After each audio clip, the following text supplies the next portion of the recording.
Hello, আসসালামু আলাইকুম। আমি ইশরাত জাহান নূর সরকারি শহীদ সোহরাওয়ার্দী কলেজের পক্ষ থেকে আবারও উপস্থিত হলাম জীববিদ্যা দ্বিতীয় পত্রের অনলাইন ক্লাস নিয়ে।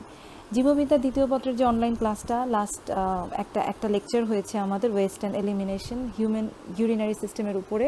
তো আমার ওই ক্লাসটা দেখে মনে হয়েছে যে অনেক জায়গায় অনেক ফাঁক ছিল, অনেক ইনফরমেশন। ফার্স্ট অনলাইন ক্লাসে এক্সাইটমেন্টে অনেক টার্মিনোলজি আমি অনেক উল্টাপাল্টা বলে ফেলছি। তো আজকে চেষ্টা করবো ওগুলি সব কভার আপ করে দেওয়ার। প্রথমে আমরা লেকচার ওয়ানটা একটু রিভিউ করব, তারপর আমরা লেকচার টুতে চলে যাব। তো তার আগে সবাইকে স্বাগতম। তো চলে যাচ্ছি সরাসরি পড়ালেখায়। আচ্ছা, আমরা লাস্ট ক্লাসে প্রথমেই পড়েছিলাম বৃক্কের গঠন। তো দেখি আমরা বৃক্কের গঠনটা, এখানে আমরা যে বৃক্কের গঠনটা পড়েছিলাম বাকি লেকচার ওয়ানে সব বলাই আছে। বাইরের অংশ কর্টেক্স, একটু ভেতরের অংশটা মেডুলা, তারপরে অংশটা পেলভিস। তো এই যে মেডুলাতে যে কতগুলি রেনাল পিরামিড ছিল বলেছিলাম, সেখানে রেনাল পিরামিডের পরে কিছু মাইনর ক্যালিক্স মেজর ক্যালিক্স বলে একটা জায়গা ছিল, সেটা আমরা স্কিপ করে গিয়েছি। তো মাইনর ক্যালিক্স আর মেজর ক্যালিক্সটা একটু বলি। মাইনর ক্যালিক্স আর মেজর ক্যালিক্স হচ্ছে যে রেনাল পিরামিডগুলো থাকে, রেনাল পিরামিডের মুখে কতগুলি ছিদ্র থাকে, সেগুলোকে রেনাল প্যাপিলা বলে।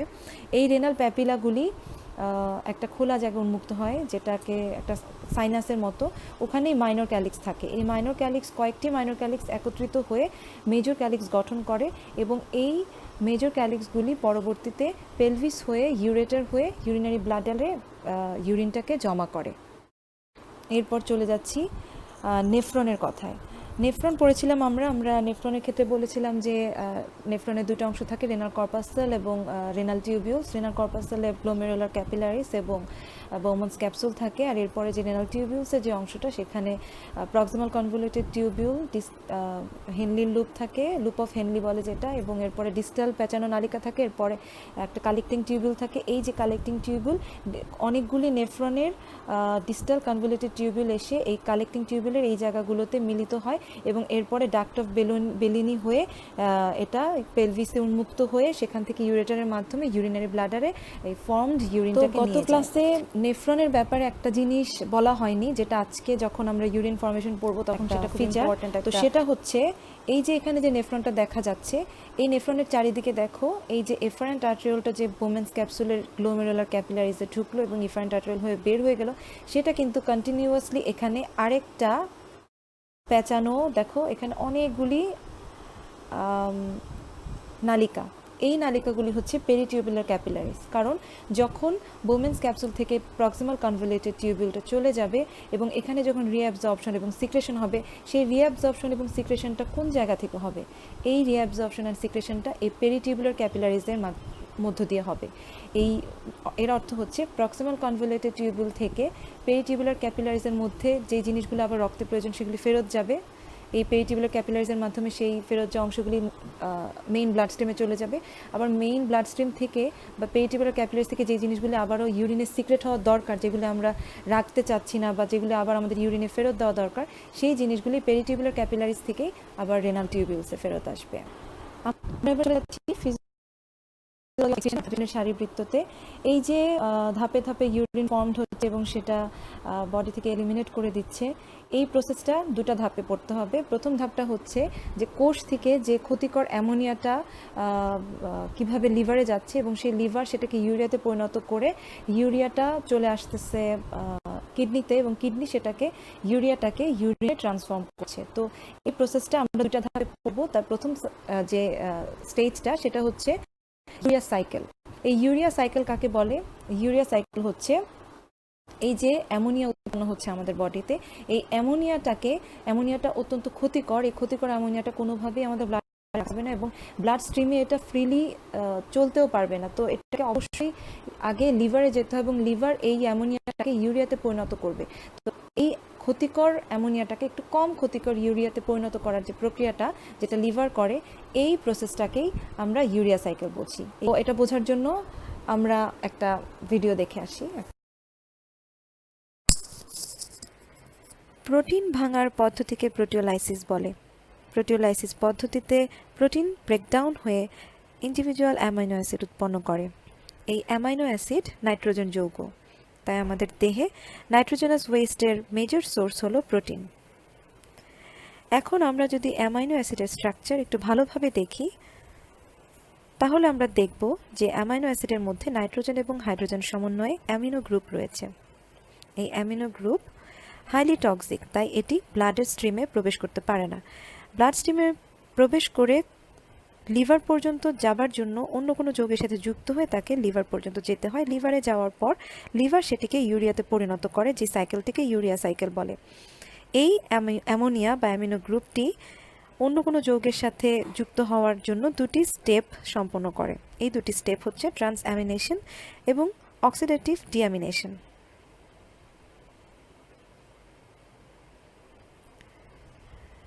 ক্ষতিকর অ্যামোনিয়াকে কম্পারেটিভলি কম ক্ষতিকর ইউরিয়াতে পরিণত করার প্রক্রিয়াকে ইউরিয়া সাইকেল বলে, যেটি লিভারে সম্পন্ন হয়।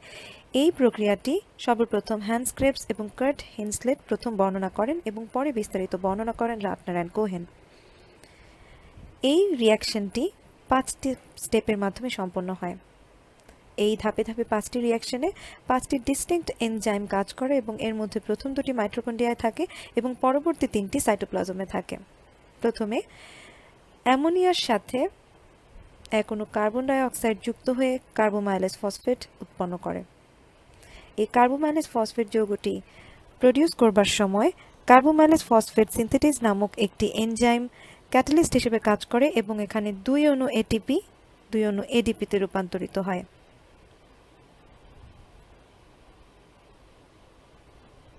এই কার্বোমাইল ফসফেট যৌগটি এরপর অ্যামিনো অ্যাসিড অর্নিথিনের সাথে যুক্ত হয়ে সিট্রুলিন উৎপন্ন করে। এই অর্নিথিন অ্যামিনো অ্যাসিডটি শুধু অর্নিথিন সাইকেলের জন্যই কাজ করে অথবা ইউরিয়া সাইকেলের জন্যই কাজ করে। এই অর্নিথিন থেকে সিট্রুলিন যৌগ উৎপন্ন হবার সময় অর্নিথিন ট্রান্সকার্বোমাইলেজ নামক একটি এনজাইম ক্যাটালিস্ট হিসেবে কাজ করে। এখানে এক অণু ফসফেটও মুক্ত হয়। এই যে অ্যামোনিয়া কার্বন ডাই অক্সাইড যুক্ত হয়ে কার্বোমাইল ফসফেট উৎপন্ন করলো এবং এরপর অর্নিথিনের সাথে যুক্ত হয়ে সিট্রুলিন উৎপন্ন করলো, এই প্রক্রিয়াটি মাইটোকন্ড্রিয়ায় সম্পন্ন হয়। এরপর সিট্রুলিন মাইটোকন্ড্রিয়া থেকে বের হয়ে সাইটোপ্লাজমে প্রবেশ করে এবং সেখানে অ্যাসপারটেট বা অ্যাসপার্টিক অ্যাসিড নামক একটি অ্যামাইনো অ্যাসিডের সাথে যুক্ত হয়ে আর্জিনোসাক্সিনেট যৌগ উৎপন্ন করে।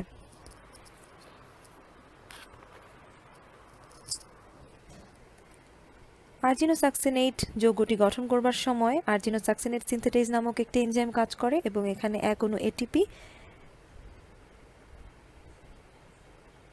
দরকার হয়, সেটি এক অণু এএমপিতে সম্পন্ন হয়, যেটাকে অ্যাডিনোসিন মোনোফসফেট বলে। আর এনজাইমের নাম আমি আগেই বলেছি। এরপর আর্জিনোসাক্সিনেটের উপরে আর্জিনোসাক্সিনেজ বা আর্জিনোসাক্সিনেট লাইয়েজ নামক একটি এনজাইম কাজ করে ফিউমারেট এবং আর্জিনিন গঠন করে। আমরা জানি আর্জিনিন আমাদের দেহের আরেকটি অ্যামাইনো অ্যাসিড।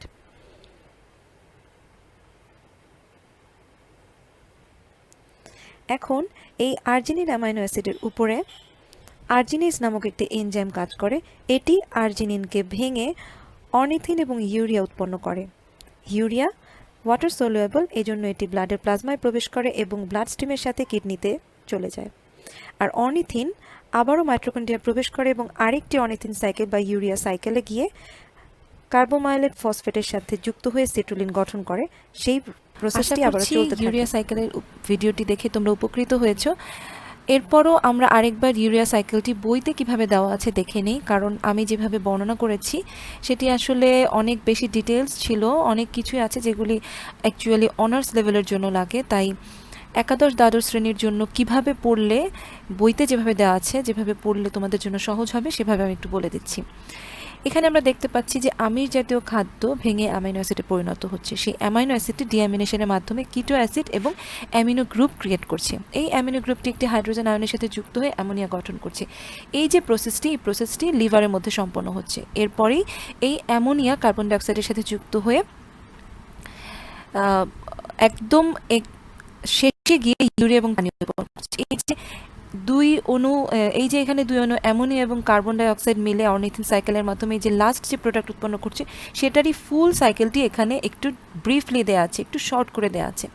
এখানে দেখাচ্ছে যে অ্যামোনিয়ার সাথে কার্বন ডাই অক্সাইড যুক্ত হয়ে সিট্রুলিন গঠন করছে। সিট্রুলিনের পরেই এই সিট্রুলিন কয়েকটি ধাপে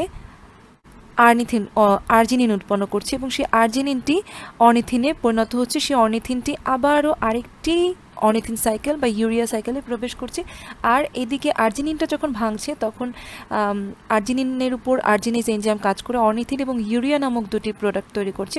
অর্নিথিন তো বললামই যে আরেকটি সাইকেলে এন্টার করবে, কিন্তু ইউরিয়াটি চলে যাবে ব্লাড স্ট্রিমের মাধ্যমে বৃক্কে এবং বৃক্ক সেটিকে ইউরিনে রূপান্তরিত করবে। Formation of urine. Formation of urine 3টি ধাপে সম্পন্ন হচ্ছে। প্রথমটি হচ্ছে আলট্রাফিল্ট্রেশন, দ্বিতীয়টি টিউবিউলার রিঅ্যাবজর্পশন এবং 3 নম্বর হচ্ছে সিলেক্টিভ সিক্রেশন। প্রথমেই আমরা প্রথম ধাপটি বলছি। আলট্রাফিল্ট্রেশনটি আমাদের যে নেফ্রনের রেনাল কর্পাসেল সেখানে সম্পন্ন হয়। রেনাল কর্পাসেলের এফারেন্ট আর্টেরিওলের মধ্য দিয়ে ব্লাড প্রবেশ করে, ইফারেন্ট আর্টেরিওল দিয়ে বের হয়ে যায়। দেখা যাচ্ছে এখানে এই যে এফারেন্ট আর্টেরিওল দিয়ে ব্লাড প্রবেশ করছে এবং ইফারেন্ট আর্টেরিওল দিয়ে ব্লাড বের হয়ে যাচ্ছে। এই সময় গ্লোমেরুলার ব্লাড ক্যাপিলারিজ যে নেটওয়ার্কটি আছে, এই গ্লোমেরুলার ক্যাপিলারিজে এক ধরনের চাপের সৃষ্টি হচ্ছে এবং এই চাপের মধ্য দিয়ে ব্লাড স্ট্রিমে বা ব্লাড প্লাজমাতে যে সকল কনস্টিটিউয়েন্ট ফিল্ট্রেট হবে, সেই ফিল্ট্রেট উপাদানগুলি বা সলিউটগুলি গ্লোমেরুলার ফিল্ট্রেশন হিসেবে বোম্যান্স ক্যাপসুলার স্পেসে প্রবেশ করছে। Glomerular filtration. আমরা এখানে রেনাল কর্পাসেল দেখতে পাচ্ছি। আমরা জানি গ্লোমেরুলাস রেনাল কর্পাসেলের ব্লাড ক্যাপিলারিজ যেটি এফারেন্ট আর্টেরিওল থেকে তৈরি হয় এবং ইফারেন্ট আর্টেরিওল দিয়ে বের হয়ে যায়। এই গ্লোমেরুলাস বোম্যান্স ক্যাপসুল দ্বারা পরিবেষ্টিত থাকে। এফারেন্ট আর্টেরিওল বোম্যান্স ক্যাপসুলে প্রবেশ করে যে ব্লাড ক্যাপিলারিজ নেটওয়ার্ক তৈরি করে, সেটি আবার ইফারেন্ট আর্টেরিওল হয়ে বের হয়ে যায়। এফারেন্ট আর্টেরিওল এবং ইফারেন্ট আর্টেরিওলের মধ্যে ব্যাসের পার্থক্য থাকার কারণে এখানে একটি প্রেশার তৈরি হয়। সেই প্রেশারটি অ্যাকচুয়ালি এক ধরনের হাইড্রোস্ট্যাটিক প্রেশার, যার মাধ্যমে যেসব জিনিস ফিল্ট্রেশন হবে সেই ফিল্ট্রেটগুলো বোম্যান্স ক্যাপসুলার স্পেসে গিয়ে জমা হয় এবং পরবর্তীতে প্রক্সিমাল কনভলিউটেড টিউবিউলে চলে যায়। এখানে একটা ফিল্ট্রেশন ব্যারিয়ার থাকে। এই ফিল্ট্রেশন ব্যারিয়ারটি আসলে একটি স্ট্রেইনারের মতো। এই স্ট্রেইনারটি আমরা মনে করি আমাদের কিচেনে যে স্ট্রেইনার থাকে, যদি কোনো ভেজিটেবল আমরা ধুই তখন দেখা যায় ছোটো ছোটো ভেজিটেবলের কণা এবং পানিটি স্ট্রেইনার হয়ে বের হয়ে যাচ্ছে এবং বড় বড় কণাগুলি উপরে আছে। ঠিক সেরকমই গ্লোমেরুলার ক্যাপিলারিজে প্রোটিন এবং ব্লাডের যে সেলগুলি সেগুলি ফিল্টারেশন হয় না, বাদ বাকি যেসব মলিকিউল 1.8 ন্যানোমিটারের কম তারা ফিল্ট্রেশন হয় এবং প্রোটিন এবং ব্লাড প্লাজমার যেসব হিমোগ্লোবিন যেসব কোষ থাকে সেগুলো 3.6 ন্যানোমিটারের বেশি বড় থাকে বলে এজন্য সেগুলি ফিল্ট্রেট হয় না। এই যে আলট্রাফিল্ট্রেশন ব্যারিয়ার, সেটার কয়েকটি লেয়ার এখানে দেখানো হচ্ছে। সবচেয়ে নিচে ফেনেস্ট্রেশন লেখা যে লেয়ারটি, এটি আসলে এন্ডোথেলিয়াম এবং এরপরে বেসমেন্ট মেমব্রেন। এরপরই এই যে আঙুলের মতো কতগুলি প্রজেকশনের যে লেয়ার, সেটা হচ্ছে পোডোসাইট, যেটা আমরা দেখিয়েছিলাম আগে বোম্যান্স ক্যাপসুলের গ্লোমেরুলার ক্যাপিলারি সংলগ্ন যে এলাকাটা। তো এখানে বোঝার জন্য এক ধরনের ফোর্স আমাদের বুঝতে হবে। এখানে 2 ধরনের ফোর্স কাজ করে, প্রেশার কাজ করে। সেগুলো হচ্ছে হাইড্রোস্ট্যাটিক প্রেশার এবং অনকটিক প্রেশার। হাইড্রোস্ট্যাটিক প্রেশারটা আমরা বুঝবো যখন কোনো জায়গায় অনেক পানি জমে যায়, পানিটা সে বাইরের প্রাচীরটাতে একটা প্রেশার ক্রিয়েট করে, সেটাই হচ্ছে হাইড্রোস্ট্যাটিক প্রেশার। এখানে 2 জায়গার হাইড্রোস্ট্যাটিক প্রেশার কাজ করে, গ্লোমেরুলার ক্যাপিলারি হাইড্রোস্ট্যাটিক প্রেশার এবং বোম্যান্স ক্যাপসুলার হাইড্রোস্ট্যাটিক প্রেশার, সেটা একটা পুশিং প্রেশার। আর অনকটিক যে প্রেশারটা সেটা অ্যাকচুয়ালি একটা পুলিং প্রেশার, সেটা একটা স্কুইজিং প্রেশারের মতো। সো সেটা শুধু গ্লোমেরুলার ক্যাপিলারিজে যেসব প্রোটিন মলিকিউল আছে সেগুলি। সো 2 দিক থেকে হাইড্রোস্ট্যাটিক প্রেশার কাজ করে এবং অনকটিক প্রেশার শুধু গ্লোমেরুলার ক্যাপিলারিজ দিক থেকে কাজ করে। এখানে গ্লোমেরুলার ক্যাপিলারিজের হাইড্রোস্ট্যাটিক প্রেশার বিয়োগ বোম্যান্স ক্যাপসুলার হাইড্রোস্ট্যাটিক প্রেশার বাদ দিলে যে প্রেশারটি থাকে, সেই প্রেশারে ফিল্ট্রেটগুলি আলট্রাফিল্ট্রেশন ব্যারিয়ার পার হয়ে বোম্যান্স ক্যাপসুলার স্পেসে এসে জমা হয় এবং সেটাকে গ্লোমেরুলার ফিল্ট্রেট বলে। আমরা এবার দেখব টিউবিউলার রিঅ্যাবজর্পশন বা টিউবিউলার পুনঃশোষণ কী। টিউবিউলার রিঅ্যাবজর্পশন হয়ে থাকে রেনাল টিউবিউলসে, অর্থাৎ বোম্যান্স ক্যাপসুলের পরের যে অংশটি থাকে। এখানে proximal convoluted tubule, loop of Henle, distal প্যাচানো নালিকা এবং কালেক্টিং টিউবিউল থাকে। এই রিঅ্যাবজর্পশনের 80 থেকে 90%ই প্রক্সিমাল কনভলিউটেড টিউবিউলে হয়ে থাকে। টিউবুলার রিঅ্যাবজর্পশন বলতে আমরা যেটা বুঝি সেটা হচ্ছে এই যে ব্লাড প্লাজমার মাধ্যমে এই বোম্যান্স ক্যাপসুলে যে ক্যাপসুলার স্পেসে যে গ্লোমেরুলার ফিল্ট্রেশনটা এসেছে, সেই গ্লোমেরুলার ফিল্ট্রেশন থেকে কোন কোন কনস্টিটিউয়েন্টগুলো আমাদের ব্লাড স্ট্রিমে আবার ফেরত যাবে, অর্থাৎ বাইরে যে পেরি টিউবুলার ক্যাপিলারিজ থাকে, এই পেরি টিউবুলার ক্যাপিলারিজ কোন ব্লাড কোন উপাদানগুলোকে প্রক্সিমাল কনভলিউটেড টিউবিউল এবং অন্যান্য টিউবিউল থেকে শোষণ করে আবারও দেহে ফেরত নিয়ে যাবে। তো আমরা দেখে নিই যে কোন অংশ থেকে কি কি কনস্টিটিউয়েন্ট আবার পুনঃশোষিত হচ্ছে। এখানে প্রক্সিমাল কনভলিউটেড টিউবিউলে glucose, amino acid, protein, vitamin, urea, uric acid, sodium, potassium, calcium, magnesium, chlorine এবং লাস্টে যে বাইকার্বনেট এবং পানি বলা আছে, এই দুটি সবচেয়ে ইম্পর্টেন্ট, কারণ এই দুটি হচ্ছে অ্যাসিড বেসের ব্যালেন্স সম্পন্ন করে বাইকার্বনেট এবং হাইড্রোজেন আয়নের মাধ্যমে।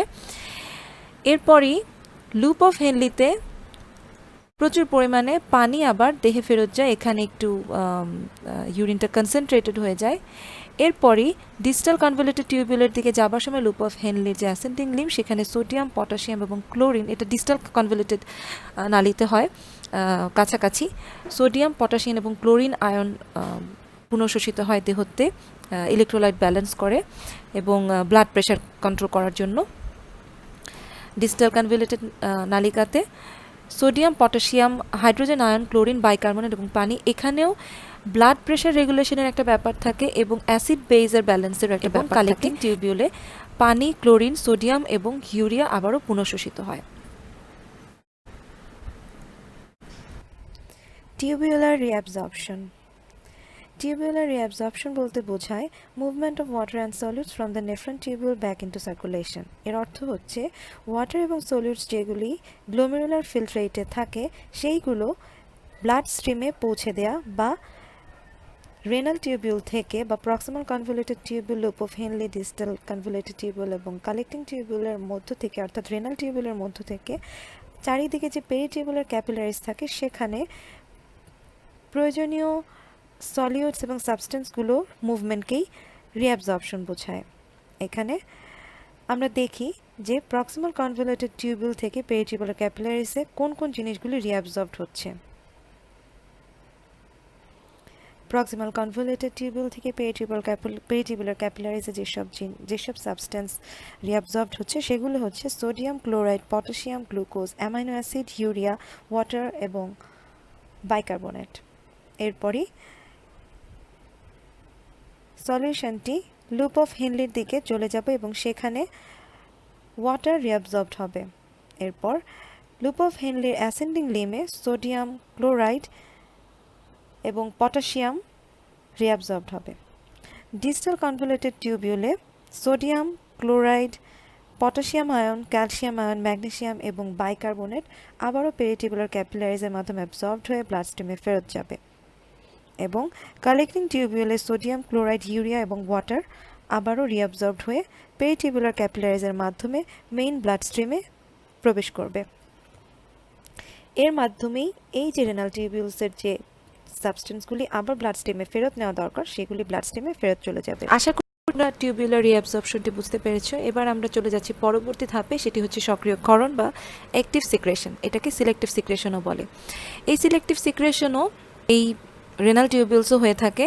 এখানে আমরা দেখে নিই যে প্রক্সিমাল কনভলিউটেড টিউবিউল থেকে কোন কোন জিনিসগুলি আবার পুনঃশোষিত হচ্ছে পেরিটিউবুলার ক্যাপিলারিজ থেকে। এক্ষেত্রে আমরা আগেই বলে নিই যে সিক্রেশনটা বলতে বোঝায় হচ্ছে কোন কোন উপাদানগুলি ব্লাড স্ট্রিম থেকে আবারও এই রেনাল টিউবিউলসে চলে আসবে।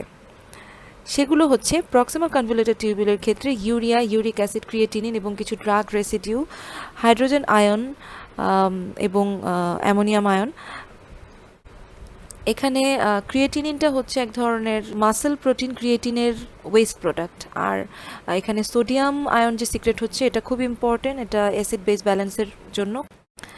ইউরিয়া সিক্রেটেড হয়ে আবারও টিউবে ফেরত আসছে, সেটা লুপ অফ হেনলিতে। ডিস্টাল কনভলিউটেড টিউবিউলে ফেরত আসছে হাইড্রোজেন আয়ন, পটাশিয়াম আয়ন এবং হাইড্রোজেন, পানি, ক্লোরিন এবং সোডিয়াম, ইউরিয়া এগুলি আবারও কালেক্টিং টিউবিউলে ফেরত চলে আসবে এই সিক্রেশনের মাধ্যমে।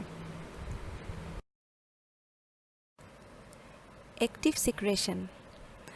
অ্যাক্টিভ সিক্রেশন বা সিক্রেশন বলতে চারিদিকের পেরিটিউবুলার ক্যাপিলারিজ বা মেইন ব্লাড স্ট্রিম থেকে রেনাল টিউবিউলসে কিছু কনস্টিটিউয়েন্টের সিক্রেশনকে বোঝায়। যেগুলি ইউরিনের মাধ্যমে আমরা বের করে দিতে চাই।